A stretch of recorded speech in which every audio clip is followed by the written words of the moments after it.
मध्य प्रदेश में अब लोक स्वास्थ्य परिवार कल्याण और मेडिकल एजुकेशन डिपार्टमेंट को मर्ज कर दिया गया है। मंगलवार को हुई डॉक्टर मोहन यादव कैबिनेट की बैठक में यह फैसला लिया गया। इसके अलावा कई महत्वपूर्ण फैसले लिए गए, जिनमें सभी जिलों में नई शिक्षा नीति के आधार पर पीएम एक्सीलेंस कॉलेज खोलना शामिल है। साथ ही आयुर्वेद विश्वविद्यालय में अब नर्सिंग और पैरामेडिकल पाठ्यक्रम शामिल किया जाएगा। नगरीय विकास और आवास मंत्री कैलाश विजयवर्गीय ने कैबिनेट के फैसलों की जानकारी दी कि कैबिनेट में एक महत्वपूर्ण निर्णय है लोक स्वास्थ्य एवं परिवार कल्याण विभाग का हुआ है।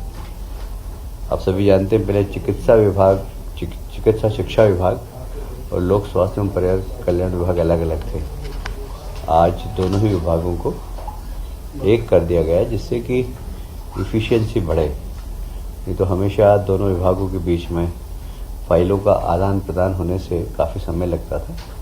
वे दोनों विभाग एक होने से विभाग की कार्य करने की क्षमता बढ़ेगी। और इसमें आप सभी जानते हैं कि जिला अस्पताल, कॉलेज और इनके बीच में तालमेल नहीं होता था, पर अब सभी जवाबदारी एक ही प्रमुख सचिव और माननीय मंत्री जी के पास रहेगी। दूसरा,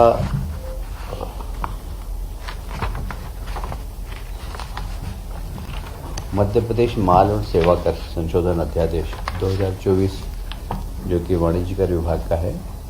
ये अध्यादेश चूँकि जब ये निकला उसके बाद साधारणतः नियम ये होते हैं कि 6 महीने के अंदर विधानसभा में बिल आ जाना चाहिए, पर चूँकि चुनाव आ गए और विधानसभा नहीं हुई, मंत्रिमंडल का गठन भी नहीं हुआ था, इसलिए अब इसको इस विधानसभा में रखेंगे, बिल बनाकर लाएंगे। पर उसकी समय सीमा में वृद्धि करना थी, क्योंकि वह 6 महीने से ज़्यादा हो गया था, इसलिए इसमें समय सीमा में वृद्धि की गई है।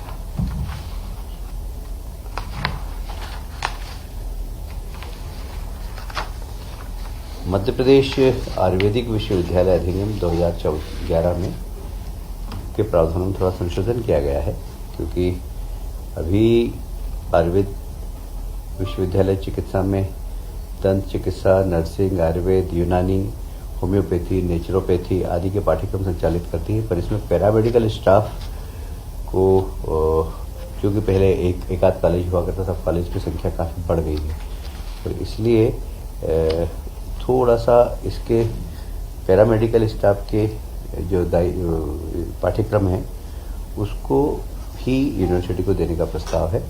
और इसलिए इसमें पैरामेडिकल स्टाफ की संख्या भी काफ़ी बड़ी है, क्योंकि अब लोगों का कोविड के बाद से इन सब विधि के अंदर नर्सिंग और पैरामेडिकल दोनों, कोविड के बाद से इन विधाओं के प्रति लोगों की जागरूकता बहुत बढ़ी है और इसकी आवश्यकता भी बहुत ज़्यादा बढ़ गई है। मल्हारगढ़ लिफ्ट इरिगेशन परियोजना में प्रशासकीय स्वीकृति है। यह एक बहुत महती योजना है। इसमें अशोकनगर की तहसील मुंगावली में बेतवा नदी पर प्रस्तावित है। इसमें जेपी बीना पावर द्वारा निर्मित बैराज के जल को लिफ्ट किया जाएगा।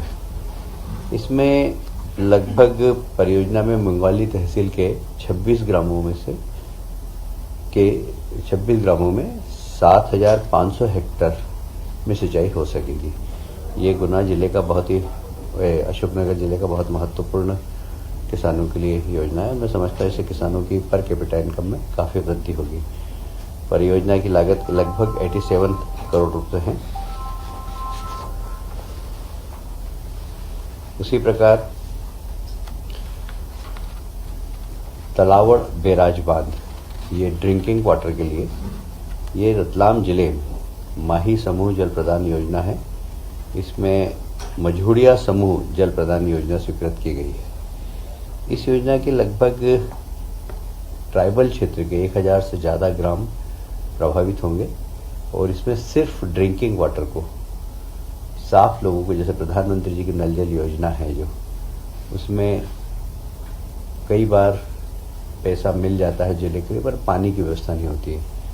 ये प्रधानमंत्री की नल जल योजना को सशक्त करने वाली है और विशेषकर ट्राइबल एरिया के अंदर ये योजना है और इसमें ट्राइबल लोगों के घर पर शुद्ध पानी पहुंचे, इसका उद्देश्य है। और ये तालाब, इसमें भी लगभग 204 करोड़ की लागत से ये काम होने वाला है। जल प्रदूषण का निवारण और नियंत्रण अधिनियम 1974 में संशोधन है।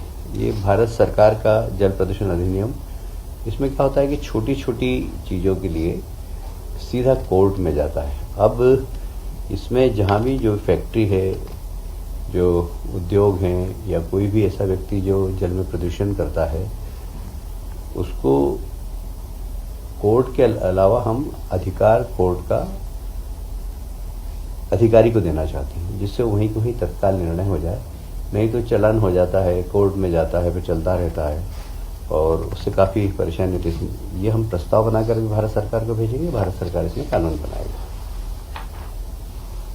एक बहुत महत्वपूर्ण योजना माननीय मुख्यमंत्री डॉक्टर मोहन यादव जी ने शिक्षा की उन्नति के लिए प्रारंभ की है और आज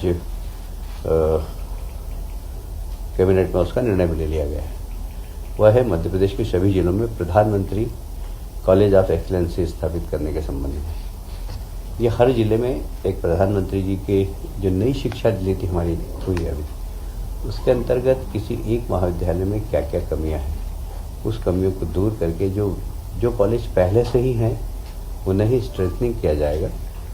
और जो केंद्र सरकार की शिक्षा नीति, माननीय प्रधानमंत्री जी ने जो शिक्षा नीति दी है, उस शिक्षा नीति के अंतर्गत उसमें क्या क्या आवश्यकता है, किस किस चीज़ों की कमी है, वह कॉलेज को सुदृढ़ करने की प्लानिंग है। और ये बहुत ही एक सरकार का बहुत महत्वपूर्ण निर्णय है, क्योंकि डॉक्टर मोहन यादव जी पहले ही शिक्षा मंत्री थे, तो उनका इसमें बड़ा रुचि भी थी और इसलिए ये प्रधानमंत्री एक्सीलेंस हर जिले में खोला जाएगा।